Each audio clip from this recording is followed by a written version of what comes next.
Hello everyone, welcome back to the TJOmega channel for day 1447 of our daily content grind. So, this should have waited until Monday. This could have waited until the news roundup on Monday, but sometimes the news story hits me so hard, I can't help myself. We gotta cut in line. We gotta do it now.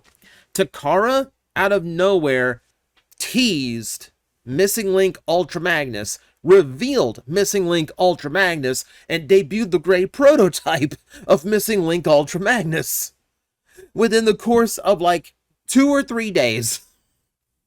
So it went from like super vague rumor and just hopeful speculation to yes, it's going to be a thing, to here it is. And I kind of love when they do that. It's very hard to take the fandom by surprise these days. Even in the Takara side of things, there are leakers, there are rumors, speculations, all these kinds of things that tells you what's coming up next. And over here, obviously, we have all the leakers who know everything that's coming out for the next 2 years. So, yeah, it's hard to get one over on Transformer fans unless you just throw it out like this. So we're going to be taking a look at everything that we've got when it comes to this particular piece. Now, granted, there isn't a whole lot. We are going to be doing a lot of speculative imaginations. We are going to be doing a lot of very careful sifting through what we do have. And let's just start with the color photo, shall we? Yeah, big surprise. It's Ultra Magnus colored. I bet you weren't expecting that. So, what can we glean from this image to begin with? Because at first glance, yes, this does look very G1 Ultra Magnus. Of course it is. That's the point of Missing Link. The difference is he's obviously doing things the original toy wasn't capable of. Like, there is a spread to his arms. We can see in that blue panel on the side of his torso and the left arm, there is a new component there. There is something that is bridging the two that was not there before. So yeah, we do have some slight idea of how the outward shoulder articulation is going to work on this one. Now the elbows and shoulders going forward both work on the original G1 Magnus, so they don't have to really improve those. If we take a little bit more attention, you will notice a slight deviation to the direction of his bicep. So we do see that there is a bicep rotation at the shoulder point. Okay, that's to be expected, and nothing too unusual. I'm actually like super curious for like how the fists are going to work, because on the original the fists just come off. But that's not the Missing Link way. Missing Link isn't about removable parts. It's about trying to make it all work within the existing like design and look of the toy. So how does that get worked out? I'm not sure if it does. We'll take a look at some of the other photos, because there is a little bit we can glean. First off, let's take a look at the full gray prototype here. Now, here it's a little bit harder for me to zoom in and out, mostly because of how this whole thing I'm doing works. So like if I click on the image slideshow and do this, it wants to go over there. But you can at the very least see that there is a matrix hidden in there. It's cast in translucent plastic, so it is very hard to tell.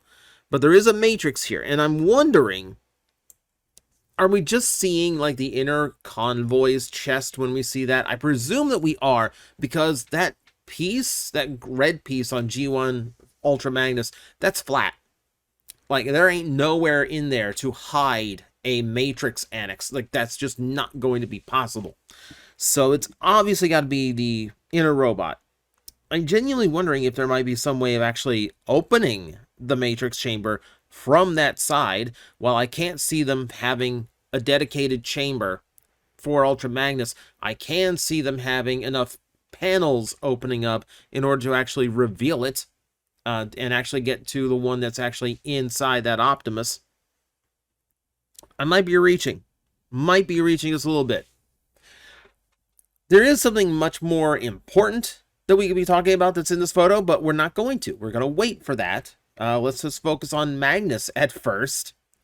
So the head seems to work exactly like the original armored head. Now, keep in mind, some of you watching this know G1 Ultra Magnus. You either had one as a kid, have one now as a collector, got one of the reissues, etc., etc. But I am going over this for the people who have never experienced the toy, because not everyone can go back and grab those old G1s. So, for me, I'm noticing that, yeah, like, I can see Optimus's head inside. I can see Convoy's head inside, and you can see it is mounted on the Optimus, your core Optimus Prime. I know I keep bouncing back between Convoy and Optimus. Bear with me. My mouth sometimes works slower than the brain. However, yeah, you can tell there's no trickery, no like hidden head, like it is still just the same as the original one was. Now there is articulation on Missing Link Convoy's head, so that is not a deterrent. It's still going to work fine. It does leave an extra piece that's going to be lying around, which is not, again, it's not really the Missing Link way to do it, but it is how the G1 toy functioned, and there isn't much avoiding that here. Now, you see those little grooves inside? That gives me a little bit of hope that some functionality from the Japanese version is still going to be a thing. Now, it wasn't mentioned in the American version, but you can take that helmet and plug it into the top of Magnus's chest piece and create this little vehicle for a Diaclone figure. Now, in the Japanese version of on the original Diaclone figure, there are also wheels you could attach to the chest. So if they are still designing this to work and actually combine the way that the old ones do, and with that other piece in mind, I am kind of wondering if the chest piece is going to have those wheels and have the full functionality that the Diaclone version had. Because that is part of what I think Missing Link should do, is restore what the original one could do. We'll see. From above, you can kind of see how the toy is in here. You can see how thin that panel is between like the chest piece and Ultra Magnus, like the inner robot. Yeah. That's definitely the inner, that's definitely the Convoy components matrix we're seeing. This kind of makes me wonder. Well, obviously it is the Missing Link mold again in white. We can see, that's pretty obvious from this angle. But what I'm curious about here with this photo is, how is it attaching? Because while there is a little bit to help Optimus attach to the back of the Magnus shell, what's mostly holding him in there are the pegs that go into Optimus Prime's wrist holes. If you never had G1 Optimus Prime, the fists were separate parts that you had to plug off and plug on in order to actually make it function. That's not a thing on the Missing Link toy. The hands just fold out from the forearms. So now I'm really curious how this is actually going to hold together and how structurally sound it is. Yeah, no, I'm super curious about that. I'm sure, obviously, they found some way, but I'm curious as to like how they figured it out. Just as a little side note too, you can also see grooves in the shoulders here, which is going to show you like a little bit of like where the clearance to get those arms up and down are. Keep in mind, those big shoulder pylons, like, he's probably not going to have tremendous outward shoulder articulation, but it's impressive that it's there. We have this photo too, and there's not a whole lot to glean from this particular photo. Again, I'll have to zoom in a weird way so you have some better view of it. What caught my eye in this photo was actually the hands, because the hands look like they have hinges at the knuckle. And if anything, they definitely have a double hole system going on rather than the single hole of the original fists, which is giving me the idea that, yeah, it's designed for multiple weapons, for starters, but it's also designed for actual articulation in the hands, which is a really cool thing to add to that Ultra Magnus. He does come with his original gun, and you can see, it's weird. Okay, so I want you to take another note here, is that behind this thing that we're not talking about yet, you'll see another waist piece, as well as the one that's already attached. And the difference seems to be that the hole is in the middle of that waist piece that's on the ground, and then more proper to the original G1 toy, The hole is kind of sunken down. It's lowered on that waist. Really curious, like if they're doing that specifically so that you have like a version that has more like leg clearance for the articulation. I don't know. It's a little bit of an oddity there. I have not explained. So before we go into that section previously, let us take a look real quick at the rear of the original G1 Ultra Magnus toy. I had to take a picture from Sabertron for this. Thank you guys very much. Best source for photos for Transformers. It's in the link is in the description. But I needed them because they're the only ones who are going to have an actual good photo of what you need to understand for the rest of this. So take a look at those dangling white Optimus Prime legs. And take a look at the red. So the red section, you saw how thin it was from above. It's only in like an L shape when you around like Optimus Prime's legs. So it's like almost like a red tray that Prime plugs into.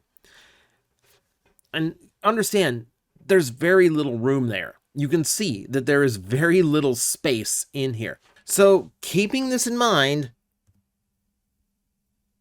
we know from the first shot, that color shot of the Magnus, there is hip articulation. And this is the only photo we have to glean any kind of guess as to how it works. Because this is the black magic I didn't think was possible for this design. So, right off the bat, you can see the cuts. Like, look where those big drum shapes are on the sides of his hips. You can see those cuts just below them. There is the division in that red tray where the outward motion is going to work. I'm presuming those drums that have always been a design detail on Ultra Magnus are now just big hinges. That would make sense. But then you have forward motion, which is possible on this as well, because those hips in that shot do go forward. If you look between like the thigh and the waist piece on the sides, there is some engineering bits that I'm pretty sure are not a thing on the original Ultra Magnus. At the very least, like I know, like you shouldn't be able to see them because this is a solid piece. On the original Magnus, this is a solid piece. There is no gap here, at least no horizontal gap. The vertical gap exists.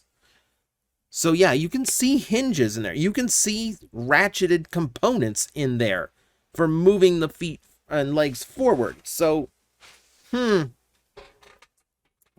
that's curious, isn't it? That is curious. The big thing for me when it comes to this is how does this work in conjunction with the inner prime legs? Because they have to figure out some way, right? They have to figure out some way. Look, I shouldn't go all the way back. I shouldn't go all the way back. It's messed up the slideshow. But look at this. Look at that. You can see there's outward motion. There's forward motion. Now look in between Magnus's legs. Cool it. Be cool about that. Respectfully look between Magnus's legs. It feels like that panel, you can see that white that's the inner thigh of his right leg. That looks too thick to me. That looks a little bit too thick to be the leg of Optimus. I could be wrong. I could absolutely be wrong in this. The other thing that occurs to me is how is that Optimus leg bending inside of there? This is when I have to go all the way back to the other part of the slideshow.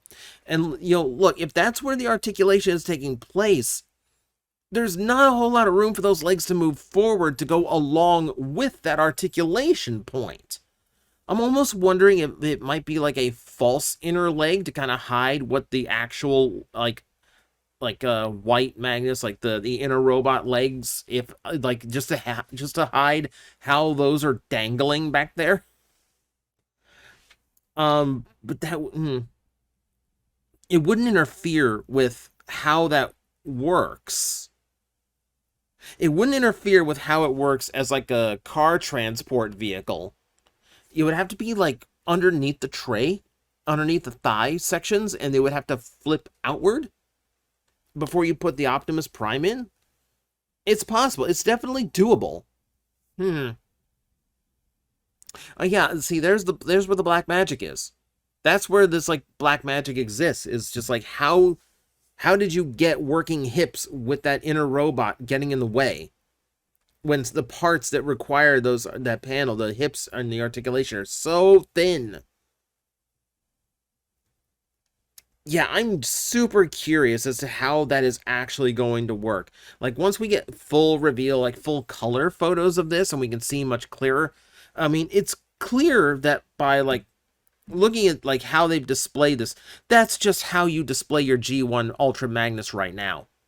There ain't nothing special about that pose, but they're not going to show you how it looks posed until the final version is done, and then you really get to see how good it looks. I'm also wondering where ankle articulation works on this thing, because like his leg panels have those hinges in the way. I don't know, there's still curiosities of how this toy is actually going to work. Clearly it does, though. Yeah, like, they work some sorcery here. There's a pact and a covenant involved in how to get this thing to work. Yeah, that's gonna be. I'm gonna be spending an unhealthy amount of time staring at Ultra Magnus's groin over the next few days, trying to piece this together. No, but yeah, that's the really impressive part to me. That's the part I cannot quite figure out, because if those are Prime's legs and they stay attached to Magnus's thighs, that's impressive. And I don't know how it works. And yeah, then there's the big thing. There's the big thing no one expected. Now, even if you were on board with the rumored train for this Magnus, no one expected Powered Buggy to be thrown in. For those who are not aware, Powered Buggy was actually a little roller replacement back in the Diaclone day when this was Battle Convoy. And, it was supposed to be an upgrade to their normal convoy toy. We never got this little miniature that's supposed to go with it. Now, the original, if this holds true, does not completely transform on its own. It's a part former. Because, it worked the same way as, like, a lot of those, like, late Diaclone designs. Similar to how Metroplex has, like, Scamper, whose arms are completely part formed onto it. Think that. So something akin to that. When I take a look at this, yeah, it does kind of look like it's going to do the same. Wouldn't surprise me if the legs correctly transform, but those pegs sticking out of the wheels are definitely meant to plug arms onto. He'll be fully articulated. I don't have any doubt of that. But it's just shocking. Like, no one would have expected us to get Powered Buggy, because there's no official Transformers release that included it. It's exclusive to Diaclone. And you would think that, like, even if they plan to do a Delta Magnus from this someday, and you absolutely know they're going to do Delta Magnus from this someday, I would still think that they would keep Powered Buggy in the back burner until that release comes out. But no, we might actually get our very first Transformers version of the Powered Buggy. That's kind of crazy. Also, it has that little tiny Diaclone pilot Spike in there as well. I'm wondering if that's the same Spike mold we have seen previously, and I can't even remember where I saw it. But I know I've seen that thing before. I don't know if it's the same one or if it's been retooled to be more like Sparkplug or what. I don't know. But it's got a minifig. It's got a little miniature fig. It's like, there's Powered Buggy. Like, that's what it's supposed to be. And you can see, yeah, like, it just kind of part forms. Interesting. Like, it's a very simple little piece. So, yeah, the fact that they're throwing it in is kind of crazy. Now, it's not going to be red, most likely. It's likely going to... I'm willing to bet it's going to be blue or white. Because this is the Diaclone colors. They will save the red version for the Diaclone Delta Magnus release. But yeah, this just kind of threw a loop into everyone's expectations with this figure. Now, we already know this is going to be an exceptionally impressive toy. And see, now as I take a look here, zoomed in on the feet here for this angle, I can absolutely see where there is a cut. You see the tail light there at the bottom, like right above the toes, right beside the hinge. There's that cut. Goes diagonal, goes all the way to the back. That's your ankle tilt. That's your ankle tilt. Yeah. This is the thing with the power. Let's say, so I'm looking at the power button and go like, where are your arms? I'm sure you. I assume they're stored inside the thing because he's mostly hollow. Yeah, like that. That's an extremely cool thing to throw in. That's an extremely cool thing to throw in. I'm super happy about that. Yeah, it's just such, it just makes it a complete package. Like a weirdly like complete package in a way that we've never seen Ultra Magnus. I'm showing you this shot just to show you scale with like current stuff. You know, like that's Elita 1 from the Deluxe Studio series. So yeah, just to give you like some kind of height idea before we close this off. Yeah, this is wild. I keep staring at this thing and go like, I'm not entirely sure how this toy works, and I think that's for the best. It's a long time since a toy's managed to surprise me, and this, yeah, this is surprising me. So, I just want to get my thoughts out of the way. I wanted to get my deep dive into what I am noticing on this toy out of the way first, because that would take way too long for a news roundup, obviously. And I wanted to strike while the iron's hot. So there you go. Those are the thoughts on our brand new Missing Link announcement. Let me know what you think in the comments below. And if we get any more updates, of course, that will be for the news roundup. Thank you, everyone, for watching. I will see you next time. Hello everyone, I am Astral Agent Magnetar, a Tokusatsu VTuber, and I am streaming 4 times a week over on Twitch, Monday, Tuesday, and Wednesday afternoons, and a special late night one on late Friday/early Saturday. So come watch, come hang out, and let's make an impact together.